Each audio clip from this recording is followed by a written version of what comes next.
అనేక దేశాలలో వాళ్ళ యొక్క సంఖ్యను నమోదు చేస్తున్నారు. ప్రపంచంలో 3వ అతిపెద్ద సమూహంగా వాళ్ళంతా ఉన్నారు ఇప్పుడు. కానీ మన దేశంలో మాత్రం ఇంతవరకు అధికారికంగా ఆ లెక్కలు ఎక్కడ కూడా చేపట్టిన దాఖలాలు లేవు.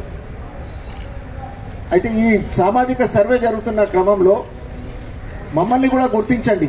మేము కులాన్ని వదిలేసుకున్నాము, మేము కులరహితులము, మా యొక్క లెక్కలు కూడా తేల్చండి. ఎందుకంటే ఒక లెక్కలు క్రమంగా ఉన్నప్పుడు మాత్రమే వారి యొక్క సంక్షేమానికి కూడా దారులు ఏర్పడతాయి. కాబట్టి మమ్మల్ని కూడా గుర్తించండి అని చెప్పేసి మేము అనేక మందికి, అటు ముఖ్యమంత్రి దగ్గర నుంచి బీసీ కమిషన్ చైర్మన్ దాకా అందరికీ విజ్ఞాపన పత్రాలు ఇచ్చాము.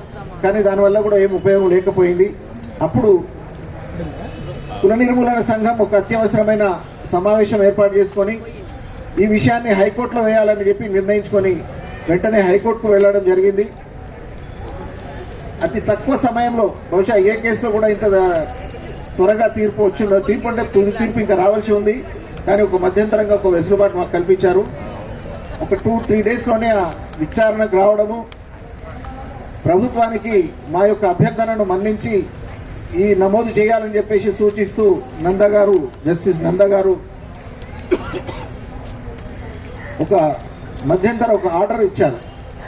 అది వెంటనే ప్రభుత్వం వారికి అందించినప్పుడు ప్రభుత్వం వారు కూడా సానుకూలంగా స్పందించి కుల రహితులకు ఒక ప్రత్యేక కాలం, అలాగే మత రహితులకు ఒక ప్రత్యేక కాలం, దాంతోపాటుగా కులాంతర వివాహం చేసుకున్న వాళ్ళ వివరాలను కూడా నమోదు చేసే విధంగా ఆ ఫార్మాట్ను మార్చడం జరిగింది. బహుశా మీ అంటే చాలా మందికి తెలియకపోవచ్చు, దీనికి అంత ప్రచారం పెద్దగా జరగలేదు. తెలిసిన వాళ్ళందరూ కూడా కుల రహితులుగా మత రహితులుగా నమోదు కూడా చేసుకున్నారు. అయితే అది కుల నిర్మూలన సంఘం సాధించినటువంటి ఒక గొప్ప విజయంగా మేము భావిస్తున్నాము. ఎందుకంటే ఇంతవరకు కూడా అధికారికంగా ఏ రాష్ట్రంలో కూడా ఇంతవరకు నమోదు కాలేదు.